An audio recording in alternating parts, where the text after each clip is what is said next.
今日教大家整一個夏天打邊爐最佳選擇嘅鍋底，就係呢個啦，瑤柱冬瓜脆皮雞煲。脆皮雞煲就肯定少唔到呢個走地靚雞啦，新鮮一定要新鮮雞啊！首先喺個背嗰度開一刀，起咗啲骨佢。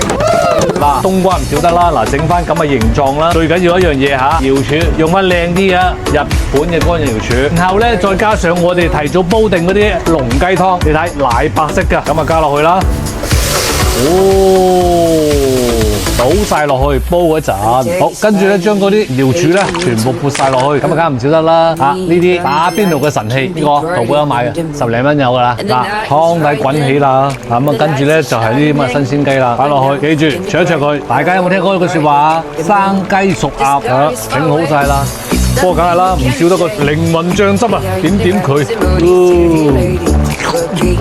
And the night is rising, and the lights are shining, but no, it can be bright. 好正，唔係講笑，得閒返屋企整俾老婆食，咁啊梗係啦。假如你想食好嘢又怕麻煩嘅，過嚟我輝哥度咯，要預訂啊，每日限賣10煲啊，咁啊再加埋呢個潮汕手切嘅新鮮肥牛任食，都係200幾蚊咋，即係我輝哥仲有9折。